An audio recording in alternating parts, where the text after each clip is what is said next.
Welcome back to my channel, Shin Ventures. Ready na ba kayo for another adventure?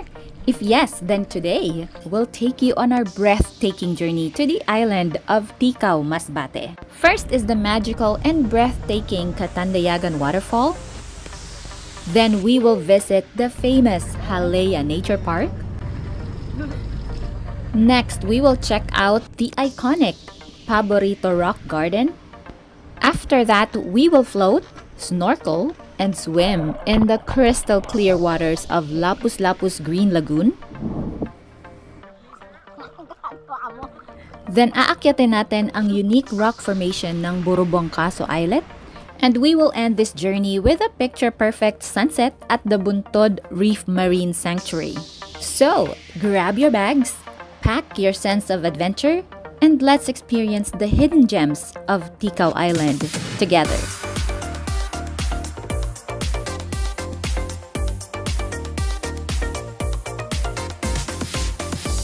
Alrighty, we stayed at Cherish Resort in Masbate City. Isa siya sa mga closest hotels sa Masbate Airport, kaya dito kami nagstay. Approximately 10 minutes from the airport to. They are located at JM Robredo Extension Boulevard sa Masbate City. Merong maliit na store sa tabi ng front desk at lobby where you can buy swimsuit, essentials, etc. Meron ding comfort room sa tabi.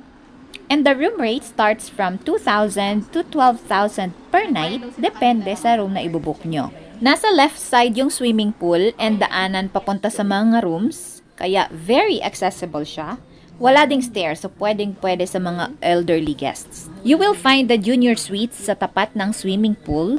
Unfortunately, I didn't have a chance to film the VIP and family rooms. Umalis kasi kami agad pagdating ko. But the rest of the rooms can be found if you go straight. Andun din yung seaside area and their restaurant. Pakyarn. Sige po. Thank you. Thank you. Full groups, no food. Emma bought. We booked one of the junior suites, which cost 4,000 pesos per night, and that includes complimentary breakfast for 3.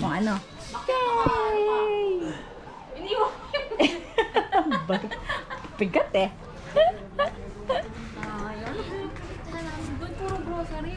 Ay, pinasok ko yung bibili natin. Ha? Biskuit. Pating biskuit. Hindi meron ang ano dali. The room was spacious and it has 3 comfortable single beds with 1 bathroom. Merong ding TV, split-type aircon, kettle, free bottled water, and some coffee. They provided 3 towels and some toiletries din. They have hot and cold shower pero medyo mahina yung water pressure nila. It's important to note that they have salt water sa bathroom. Siguro dahil nasa seaside sila. Saan yung towel? Tatlo din. Comfy naman yung stay namin dito and the staff are nice, so all good. Kontakin nyo sila sa Facebook if you wish to book one of their rooms. Tara na. Sige, tara na. Eto na nga at start na ng island hopping. We woke up at 6 a.m. kasi 7:30 a.m. ang alis ng boat. We rode a tricycle from Cherish Hotel to the port. Mga less than 10 minutes yung biyahe and around 50 pesos yung pamasahe. And from the port, hinanap pa namin yung boat na sasakyan namin. Kokonti lang yung tourists at that time kaya hindi kami nahirapan maghanap. The weather was nice and good, kaya perfect na perfect para sa island hopping.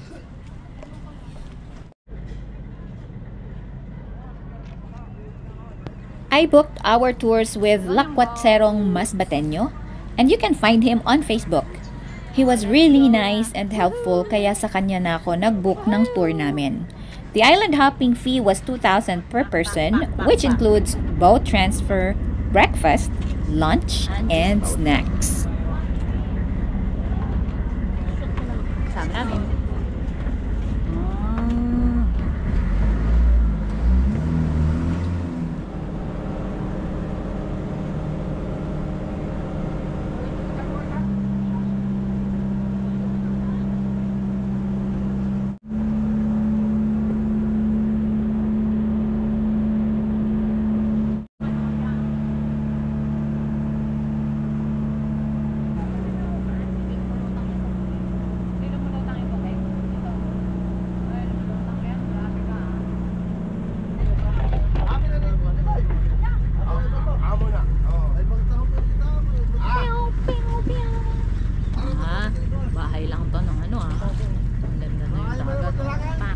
This place is called the Fisherman's Village. Pero tingnan nyo naman, nakakaloka ang linaw ng tubig.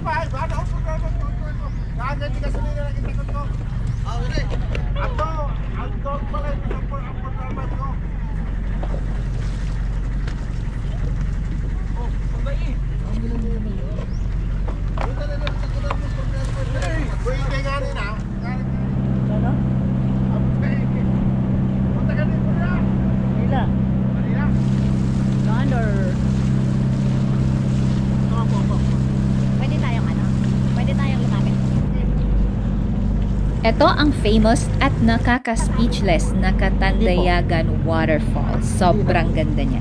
Pinakauna kaming dumating kaya we got the best viewing spot for ourselves. Right in front of the waterfall. Ilog po yan, tapos may falls ulit sa taas yan. Meron daw ilog at maliit na waterfall sa taas nito. At isa to sa mga kukonting waterfall sa Pilipinas kung saan diretso ang hulog ng tubig sa dagat. Around 100 feet daw ang taas nito. I think it's better to visit this place on a rainy season kasi mas malakas yung bagsak ng tubig. Basta huwag lang maalon para safe ang mga tourists.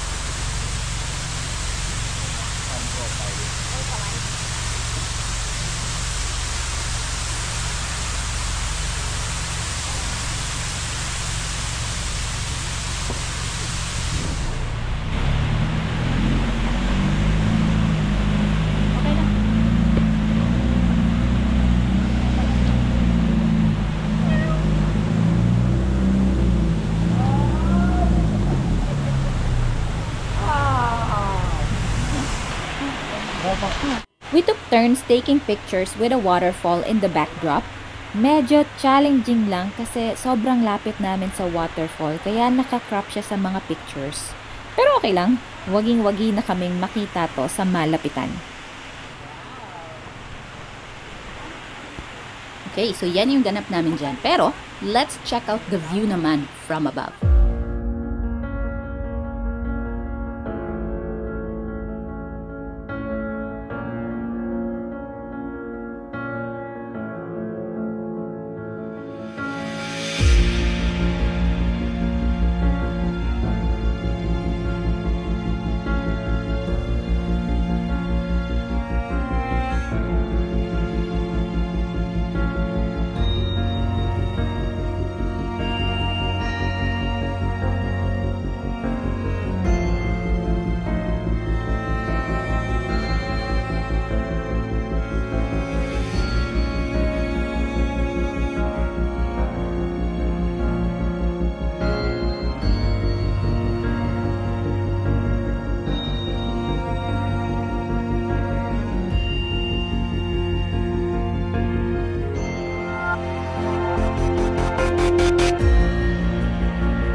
Alrighty, done with my drone video.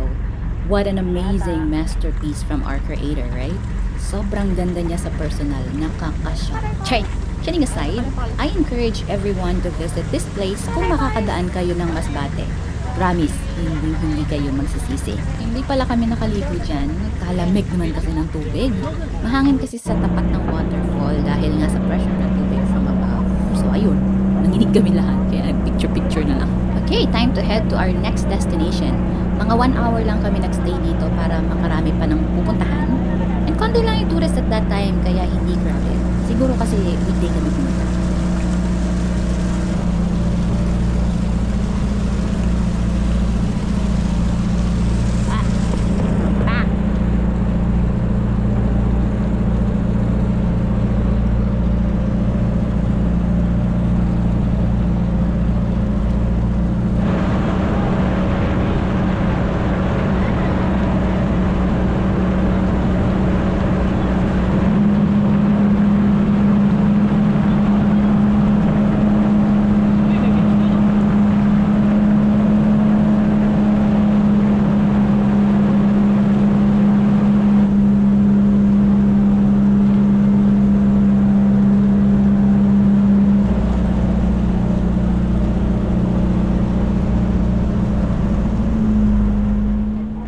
Touchdown sa Halaya Nature Park.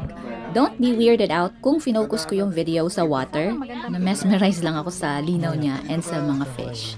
Also, mabato and makoral sa island na to. Pero it doesn't matter. Hindi yan naka-apekto sa ganda ng island. So make sure to bring your aqua shoes kung gusto nyong i-explore yung pampang dito. In my case, I used my hiking sandals kasi better siya sa mababatong lugar or beach like this. Hindi masakit itapak ang paa.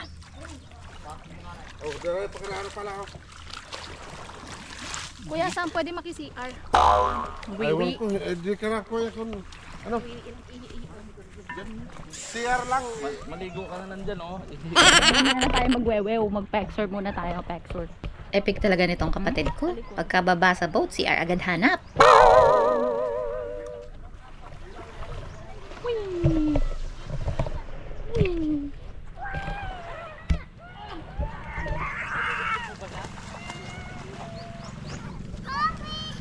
Wow, ikaw lang talaga yung nagtabing ah. Parang yung may-ari niyan, di mo tinabi siya. Salbahe. Ihina ako.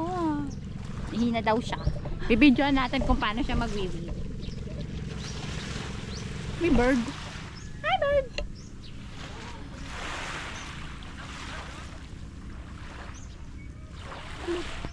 Halaya Nature Park is known for its beautiful coral reefs and rich marine life. Perfect din to for swimming and sunbathing. Meron din ditong mga rock formations and hidden caves na hindi na namin na-explore dahil tinamad na nga kami sa sobrang init. Anyways, walang signal sa island pero hindi mo naman kailangan ng signal dahil hindi mo naman maiisipan kumonek sa social world kapag nandito ka. Mas gugustuhin mong mag-swimming and magpa-picture. Pak, moment din ang kapatid ko pag may time. At syempre, magmo-moment din tayo for Facebook Reels and Instagram posts. By the way, good news kasi this island is nick-nick free. Charing! Hindi, walang nangangagat na kahit ano dito. Kaya that's a relief sa mga taong kagate ng mga ganitong insects like me. Wala ding malalaking establishments or residential area sa island. Kaya you're really getting a back-to-nature experience. Kung gusto mong makapag-unwind and you're after some adventure and a break from the usual hustle and bustle, then this place is perfect for you. Don't forget to bring your essentials since it's really all about nature here. Okay guys, I'll give you a moment of silence para ma-appreciate nyo naman si Mother Nature at nang di kayo ma-overwhelmed sa voiceover ko.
Napakatahimik dito. Tubig at mga ibon lang ang maririnig nyo, kaya sobrang nakakakalma ng mga brain cells at muscles natin. It's a little bit disappointing na hindi kami nakapag-snorkeling or swimming kasi nga mas inuna namin mag-photoshoot ng bonggang-bongga. At ayoko pa kasi mabasa that time. Pero kilalang kilala ang lugar na to because of its colorful corals and marine life. We stayed here for an hour, then after that, time to head over to our next destination para hindi masayang ang miles.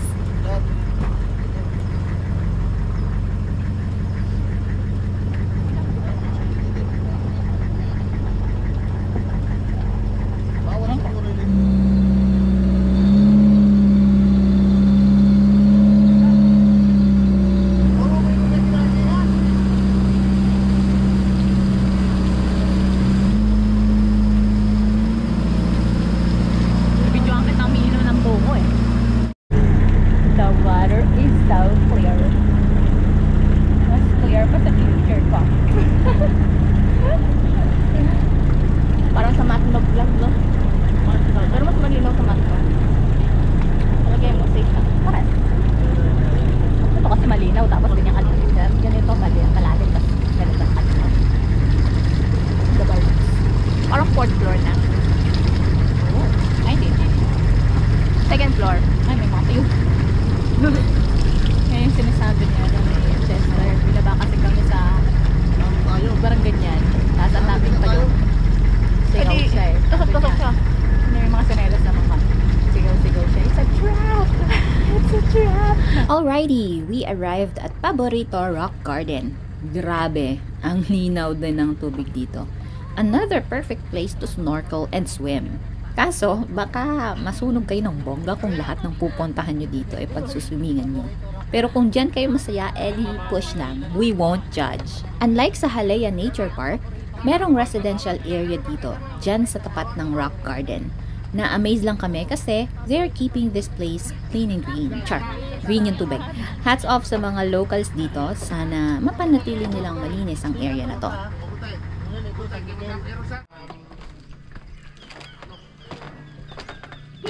Nakakumpara man, baka mga palanggana. Ay, nakatakot dito ah.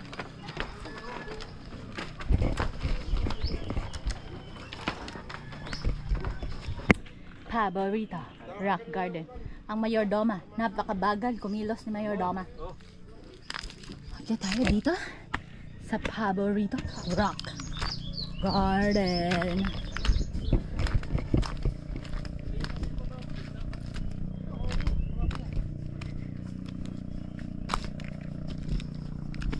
Whoops! Paborito nga. Naku, alay lakad. Pasensya na at lakad. Karabaw ko dyan. Ang bigat lang ng pako. Anyway, this place is a beautiful and serene destination that many travelers, even I at first, didn't know about. Thus, making it the perfect spot if you're looking for something off the beaten path. As you noticed, maayos naman yung daanan. Then pag-akyat, merong comfort rooms para sa mga madalas tawagin ni Mother Nature, gaya ng kapatid ko. Che! May CR. Free of charge. Sa right side ng CR, yung daanan papunta sa spot kung saan maganda magpa-picture. The hike wasn't that hard or far. It's around 5 minutes bago makarating sa photo spot. Ingat lang sa daanan kasi may mga nakausli na mga sanga ng kahoy and meron ding matatalas na bato. Kaya make sure to watch your steps. Okay, ma'am, upo dito. Okay, dito. Yeah.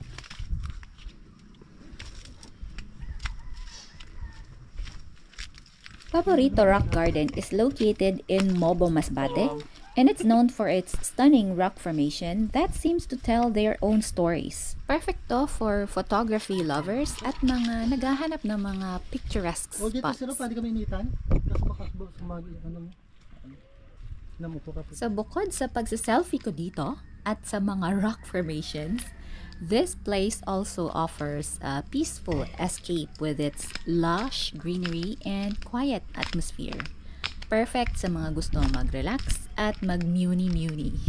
If you're someone who enjoys a peaceful short hike and walk in nature, then this place is perfect for you. Another highlight is the crystal clear, calm, and inviting waters around the rock formation, making it a great place to cool off after exploring the garden. It's not crowded, so you'll have the place mostly to yourself, making the experience more relaxing. As mentioned earlier, Paborito Rock Garden is still relatively unknown to many tourists, which is why it's a hidden gem in Ticao, Masbate. If you want to experience a beautiful, tranquil destination with natural wonders, this is the place to be. Make sure to bring your camera and drone if you have one, because the view here is something you would want to capture.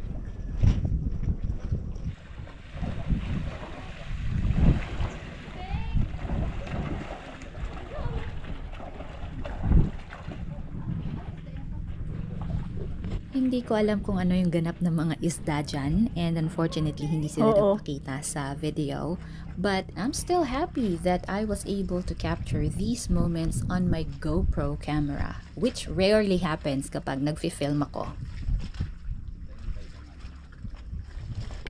Kasukot dito.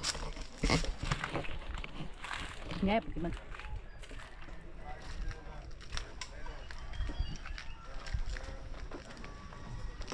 Ay, dito pala ako.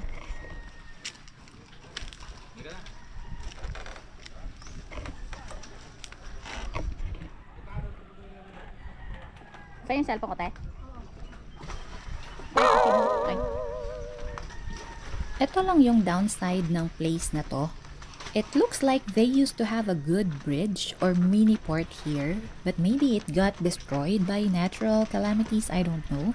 Kaya ganito na lang yung itsura ng daanan nila papunta sa rock formation. I mean, walang problema sa amin, lalo na sa akin. Sanay na ako sa mga ganitong daanan. But hopefully, magawan to ng paraan ng local government para na rin sa safety ng mga tourists, especially ng mga bata at elderly guests na gustong mabisita ang place na to.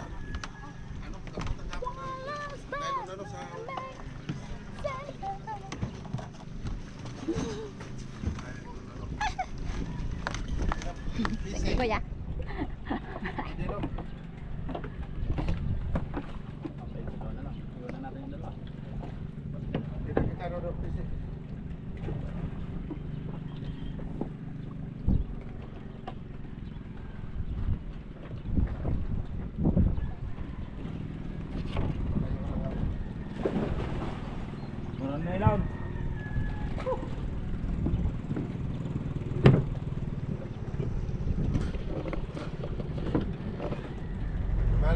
Okay, time to go. So we spent maybe an hour or less dito sa place na to before we head over to our next destination.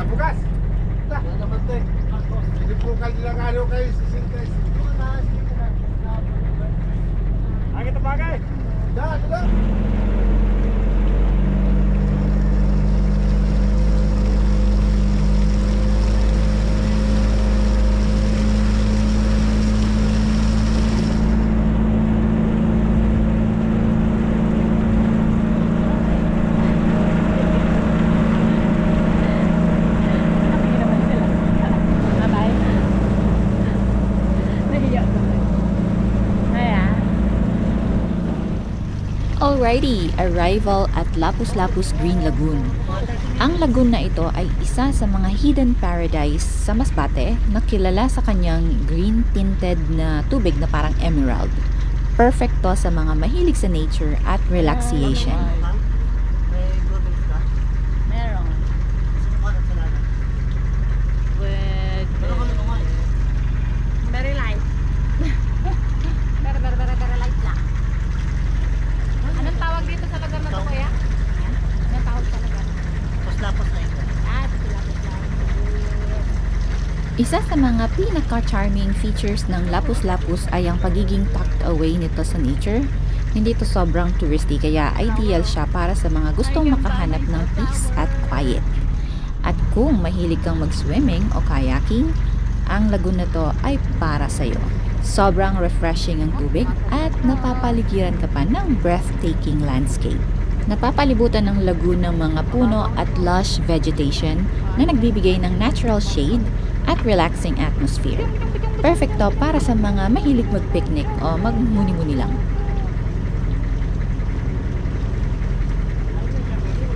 By the way, I just noticed na malabo pala yung right side ng camera ko. Sensya na. Pero it doesn't matter kasi kita niyo pa rin naman kung gaano kaganda yung place na to. We stayed here for less than 2 hours as we had to take our lunch, which was already included in the package. And then after that, syempre, kailangan namin mag-swimming kasi hindi pa kami nagsiswim eh. While swimming, we saw lots of corals, different kind of fishes, at may walo-walo pa nga na hindi ko nakuhanan sa GoPro sa takot ko. Kaya umalis na lang ako dun sa area na may walo-walo. So be careful guys kapag pupunta kayo dito. Make sure to always check your surroundings.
Ikot.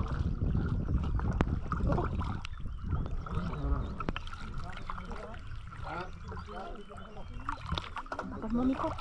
Bakit mo nikot? Ikot. Ang gagawa mo.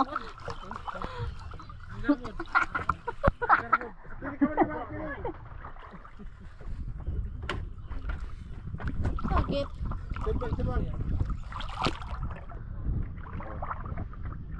Dito ka sa tuna. Bus. Dito kage. What happened? Dalawa na lang kayo dyan.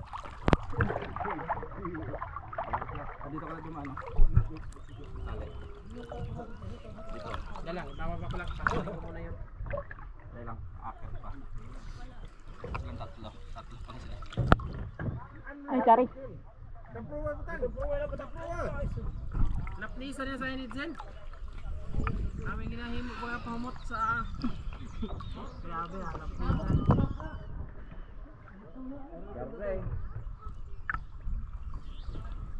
Kuha ano yan ang dakit? Kuha! Upir! Ayun nga nakalagay sa bote at kamay lang. Haha. Hindi ko alam kung anong island to. Ano bang island to, te? Island Chubachuchu. No smoking, no pets, no eklabones, no everything, no human being allowed. Hoy, bawal daw tayo dito. Goodbye. Ha? Picture, tay. Picture.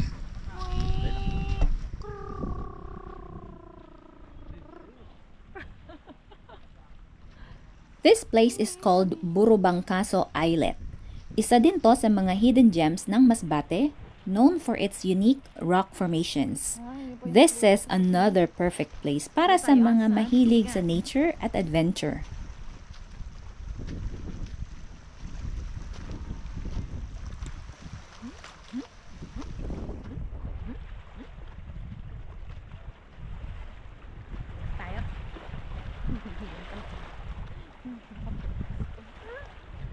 Ang mga rock formations dito ay parang mga obra ng kalikasan. They are sharp and jagged na parang nag-sculpt ang nature ng isang epic landscape. Doon sila. Mga bundok-bundok. Nandito ako. Nakatayo.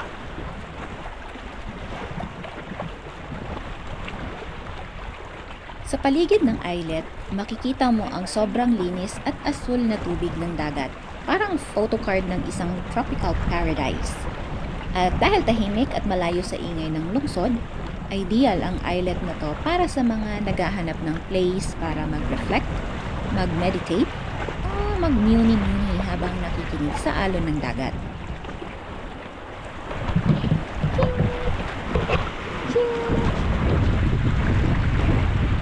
Pwede kang mag-explore at umakyat sa mga bato for a better view, pero ingat lang dahil medyo matalim ang mga edges ng rocks.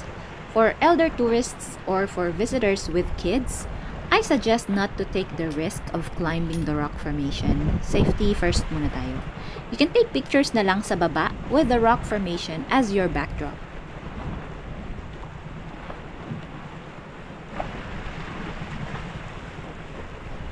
Ang mga rock formations dito ay resulta ng libu-libong taon ng natural erosion. Ang intricate shapes na nakikita natin ay gawa ng kombinasyon ng hangin, tubig, at weather na sobrang bihira at unique.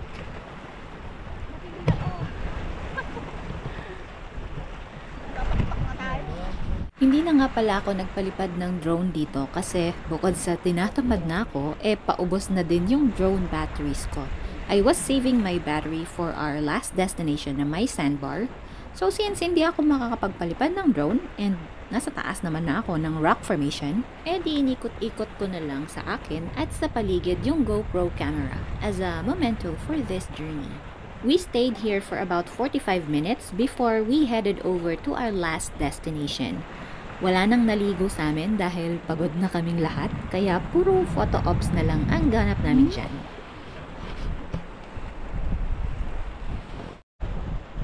Ganda ng dagat, no, Kuya? Welcome to the last stop of our epic Ticao Island hopping adventure, Buntod Reef Marine Sanctuary and Sandbar. We got here just in time for the sunset, so medyo madilim na, but trust me, the view is still breathtaking. We should have arrived here a bit early pero nagkaroon ng konting problema yung boat na sinasakyan namin, but overall, we were still happy na nakarating pa din kami dito sa sandbar. The wait was super worth it. It's unfortunate that my GoPro camera batteries were drained, kaya drone na lang yung video ko dito. As we fly over, makikita nyo ang unti-unting pagbalot ng gabi sa sandbar at ang pagbago ng shades ng langit to orange, pink, and red. Hindi na masyadong kita ang crystal clear waters, but the glow of the setting sun at ang reflection sa tubig give off a magical vibe. Parang isang cinematic scene that makes you want to pause and just appreciate life. At nightfall, the boat lights start to twinkle, giving a touch of life to the darkening sea.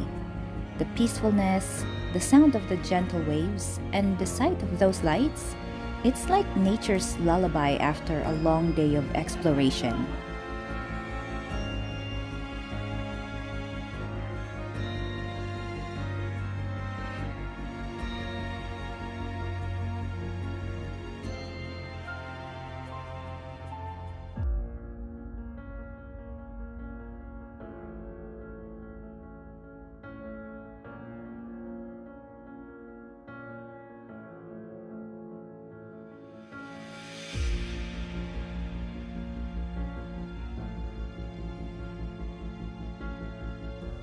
I am beyond thankful sa lahat ng blessings na natanggap namin this year.